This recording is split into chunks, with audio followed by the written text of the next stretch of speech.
Se você pretende construir, provavelmente você já escolheu ou comprou aquele terreno. Mas cá entre nós, será que você vai precisar fazer um corte ou um aterro no seu local? E é isso que nós vamos conversar. Eu vou te ensinar o passo a passo de como que você faz esses cálculos. A partir de agora, menos improviso e mais ciência. Olá, seja muito bem-vindo ao canal Estruturas e BIM, sou o engenheiro e professor Pedro Rodrigues. E se você pretende fazer a construção da sua casa ou algum empreendimento, provavelmente você já escolheu o terreno.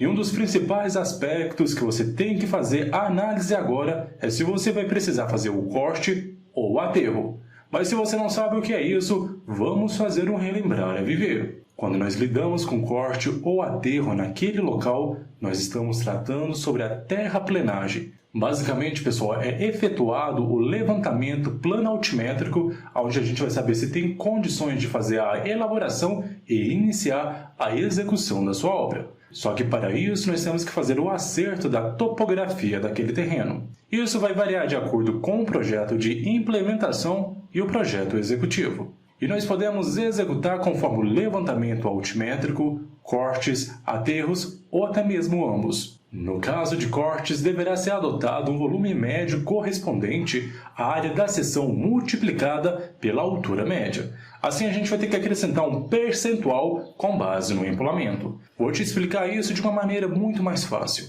Quando você tem o seu terreno e você vai fazer aquela sua fundação naquela determinada área, mas para isso você tem que fazer a escavação, tirar um volume de terra, é isso que nós estamos tratando. Sobre o corte, nós temos que fazer o acerto daquela superfície para depois fazer a questão do seu projeto. Só que tem um problema, nós temos a questão do empolamento. Uma vez que nós temos aquele solo sem fazer qualquer tipo de alteração, qualquer tipo de corte, ele está em um estado, ou seja, ele não tem a sua expansão. Quando você faz a escavação, a remoção daquela terra e põe em um outro local, acaba que esse solo ele tem um inchamento, ou seja, a questão da taxa do empolamento. Isso nós temos que estimar na questão dos cálculos. O empolamento acaba sendo o aumento do volume de um material quando ele é removido do seu estado natural. E existe uma tabelinha onde nós podemos prever com base no tipo de solo que nós temos. Quando você faz a análise do solo, sondagem do solo, isso é capaz de você prever. Por exemplo, aqui nas relações de empolamento para argila natural, se for o caso, você tem que considerar essa taxa de 22%. Outro caso aqui, argila e cascalho úmido. Aí você tem que considerar uma taxa de empolamento de 11%. Se for uma areia úmida, 12%. Ou solo superficial, 43%. E quando você não sabe qual é o tipo de solo que você está trabalhando, então é bom você considerar entre 30% a 40%. E uma das principais fórmulas que nós utilizamos aqui para fazer o cálculo é a seguinte: volume de corte é igual à área de projeção no chão vezes a altura média. E no caso aqui nós vamos considerar a taxa de empolamento, que nós não conhecemos, de 1,4. E para você fazer a altura média, com base na geometria, é o mesmo ponto. A altura maior mais a altura menor dividido por 2. Aí você acha a altura média e joga na fórmula. Antes de entrar no tópico sobre aterro, aqui no vídeo nós temos um canal onde nós mencionamos essa questão de solos. É muito importante você saber para você ficar mais preparado quando surgir esse tipo de situação. Aqui no caso dos aterros, acaba sendo o contrário. Ele deverá ser adotado um volume de solo correspondente à área da seção multiplicada pela altura. Só que nós temos que ter um acréscimo de aproximadamente 30% devido à contração considerada que o solo sofrerá quando compactado. Compreendeu isso?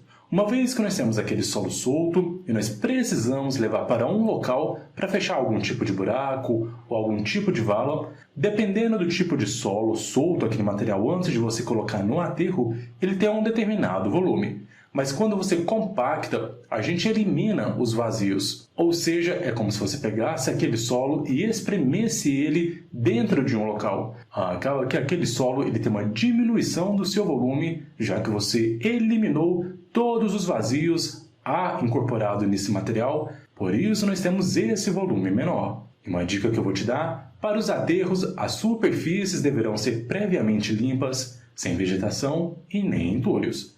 O material escolhido para os aterros e reaterros deve ser de preferência solos arenosos, sem detritos, pedras ou entulhos, e devem ser realizados camadas sucessivas de no máximo 30 centímetros. Você colocou 30 centímetros nessa camada, faz a compactação. Depois coloca mais 30 centímetros, devidamente molhados e apiloados manualmente ou mecanicamente. Correto, pessoal?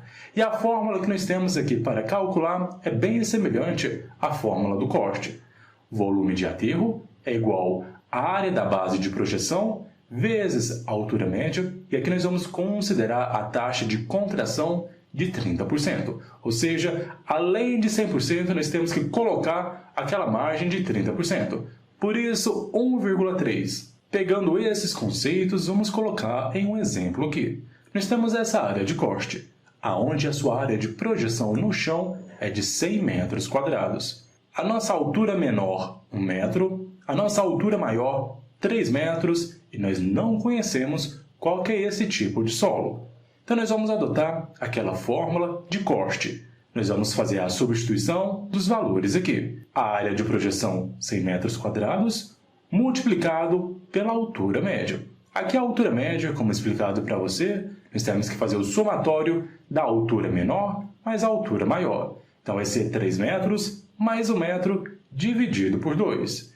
Quando você faz essa altura média, nós chegamos no resultado de 2 metros. Então nós voltamos e colocamos esses 2 metros aqui na fórmula, multiplicado por 1,4. Se você resolver essa equação, nós chegamos no resultado de 280 metros cúbicos.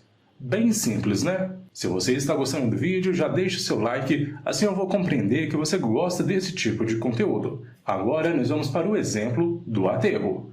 A área de projeção no chão, no caso aqui, vai ser de 80 metros quadrados. A altura menor, 0,5 metros, e a altura maior, 2,5 metros. Jogando aqui na fórmula os valores, nós temos o seguinte: a área de projeção no chão de 80 metros quadrados, multiplicado pela altura média. Agora, como você já sabe calcular a altura média, eu vou direto aqui, vai ser 1,5 e multiplicado pela taxa de contração. Quando você faz a multiplicação, você encontra um volume de 156 metros cúbicos. Não basta apenas você fazer os cálculos, você tem que interpretar esses resultados. Qual que é o significado que esses resultados trazem para você? Vamos fazer o comparativo do volume de terra solta que geramos com corte com o volume de terra solta que nós precisamos para o aterro. Quando nós fizemos o cálculo final aqui do corte, nós encontramos 280 metros cúbicos. E o volume necessário para o aterro vai ser de 156 metros cúbicos. Se você fizer a diferença desses dois aqui, nós vamos ter um valor de 124 metros cúbicos. E qual que é a conclusão que nós podemos chegar nesse exemplo aqui? Neste caso, sobraram 124 metros cúbicos de terra. Neste caso, o que você pode fazer com essa terra solta? Você pode doar, você pode vender, ou até mesmo contratar caminhões bota fora para retirar esse material aqui. Mas eu aconselho que você faça o cálculo novamente do corte para você saber o quanto que você vai precisar fazer de corte ali para assemelhar a questão da quantidade de aterro que você vai ter. Mas caso não dê, pessoal, você vai ter que comprar terra de um outro local, assim você vai conseguir fazer a questão do seu aterro. Eu espero que você tenha gostado desse vídeo. Não se esqueça de inscrever-se no canal, visitar o nosso site estruturasebim.com. Te espero até o próximo vídeo e um forte abraço!